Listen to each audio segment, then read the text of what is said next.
Jeff from Atomic Gamer, and we're over here in San Francisco to see UFC Undisputed 3, and we're here with... Wes Bunn, senior game designer on UFC 3. All right, so we got to play a whole bunch of the game, and we got to play a lot of career mode. One of the things I noticed in career mode is that the whole stamina system and like having to rest after everything, that's all gone. Now it's you're either training or you're fighting. Can you tell us a little bit about the system? Sure. So, yeah, career mode this year has undergone a complete revamp. We really wanted to give you guys what you guys wanted from a career mode. So we enlisted the help of our community from the very start and tried to figure out what it is they liked and didn't like about career mode.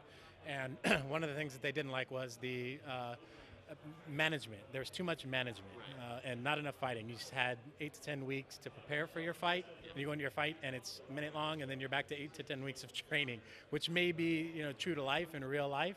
But from the game standpoint, it really made the career mode tedious because you were always training, not fighting. So for this year, we really wanted to put the emphasis back where they belong on the fights. So you have a limited time amount to train with a lot of training options. That was the other goal. Was a lot of people said that you're always doing the same thing when you're training. So we wanted to have more things for you to do with less time to do them, so that you're like, okay, I just finished my fight. I only have a couple of actions to do something. I got to try and figure out what it is I want to do.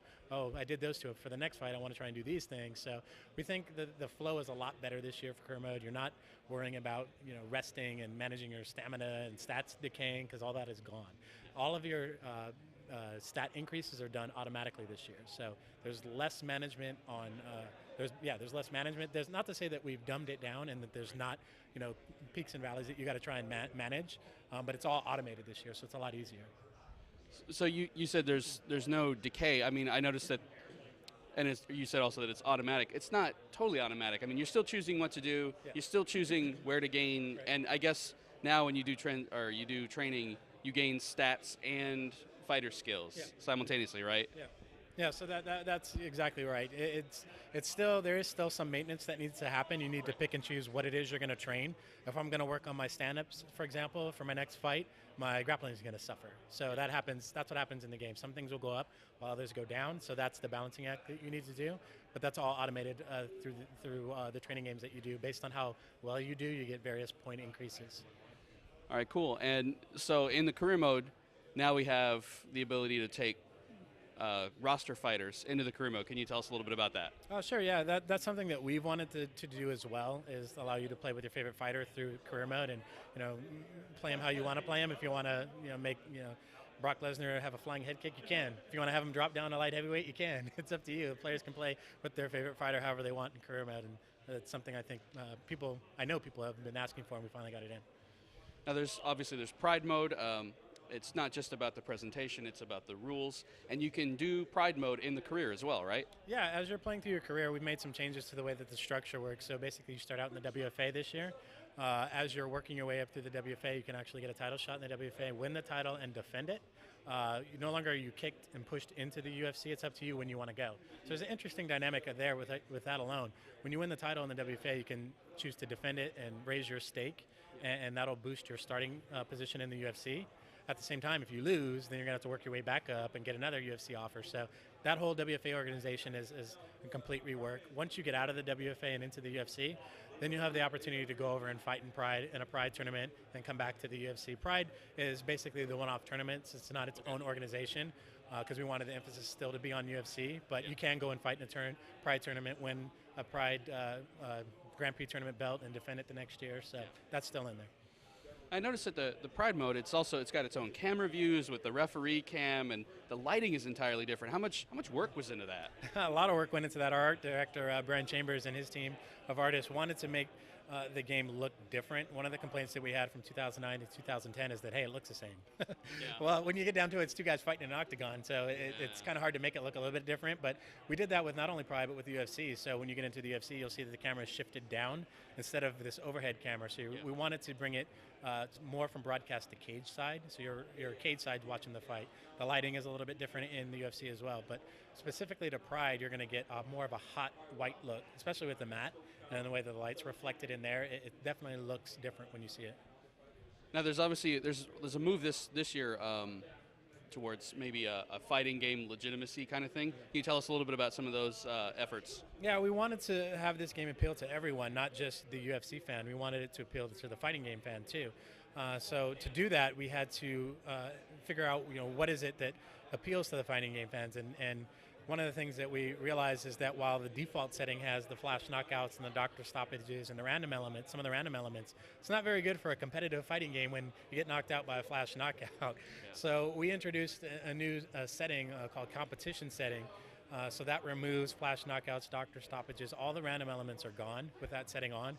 And on top of that, you can set an equalized stat setting, so that normalizes everyone's stats, because under the hood of the game, my stats versus your stat, there's a calculation that takes place to determine whether I'm successful versus your attempts. So with the equalized stats, we're on a level playing field. It's my moveset versus your moveset, and my input versus your input, and I think that's what appeals to the fighting game fans. So when they pick it up and play it, it's really something that they're used to. And you can do both of those at the same time, right? Yeah, you can do equalized stats with competition setting on, or just competition setting. And on top of that, there's a simulation setting too as well. So when you have that setting on, then all your strikes and transitions and everything cost more energy. So you got to be more methodical about your strikes and pick and choose what you want to do. And the damage is a lot higher. So I think I was playing earlier, I kicked somebody on the first kick and it rocked them. So you got to be a little bit more careful with your strikes. It's really, this year is really about letting people play the way that they want to play it with all these options. Is there a setting for changing the timing so that it's like regular time instead of the double time? I've got asked that before. The way that our game's set up, it's currently set to this time and a half. So it's something that we want to do and may do in future iterations. But for this one, it's still, the clock speed's always the same. Okay. Yeah. All right. And can you tell us a little bit about what's going into online play that's new this year, other than obviously those features, like is there camps and all that stuff? Sure. Well, the biggest thing that we wanted for online is for it to work. So, our online infrastructure has been completely new. It's something that we own, something that we generated. I won't get into too much specifics about the past, but we built it from the ground up this year, and we've had numerous tests to make sure that when the game comes out on launch, that the online play is lag-free and it's easy to get matches. So that was our focus. Our big focus was to make sure online plays as smoothly as possible. To add to that, though, we did bring back camps, and so you can join camps, basically a guild, if you will, of your friends. And we have a camp leaderboard this year, so it could be my camp versus your camp to see who's the best camp in the world. So camp ranked matches are in, something that's new. We also have a lot of content sharing. This is something that's new to the franchise. So the content sharing is basically, I create a fighter offline, I can upload them, and people can other users can download them. You can raid on them, and there's a whole community of guys out there that like to create the best looking, guys that aren't in the game. I won't say any names, but I think that feature will go over very well. And that and the highlight reel feature, where you can upload your own highlight reels, and they create a logo feature. That's the other one. So you can create tattoos and create logos for your shorts that can then be downloaded by the community. And the highlight reels, that's actual videos, so those are viewable on a website or just through the game itself? It's actually both. We're going to have a community site where you can go to view the highlight reels that people created, as well as in-game. But the highlight reel feature itself is actually new, something that we haven't really been talking about a lot. I think people would be excited about. It's kind of unprecedented. There's some games out there that have done highlight reels in the past, but the way that we do ours, it records your last 50 rounds, your full rounds. So you can go in and pick, whatever you want from any round and create highlights from multiple fights. Some other products, they do only one fight. So it's kind of something that we've been wanting to do, but if we were going to do it, we had to do it right. Yeah. So that's why we put this extra time. We could get it in the way we wanted to get it in. I think people will like it. And a lot of games also limited to 30 seconds for some unknown reason. Yeah. Not even YouTube limits anything to even a 30th of that size. Yeah. So they will be longer than 30 seconds as well, right? Definitely. You can make it as 30 seconds is the minimum for us. Right, okay. I think you can make it up to, I'm not sure, I have to go back and look at the specifics. Excuse me. But you can make it 30 seconds, a minute and 30 seconds, and I think 2 minutes and 30 seconds, I believe. So, okay. Yeah. Nice. And when's the game coming out? It's coming out February 14th. Perfect Valentine's Day gift. Absolutely perfect. All right. Thank you so much, Wes. Thank you, brother. Appreciate it.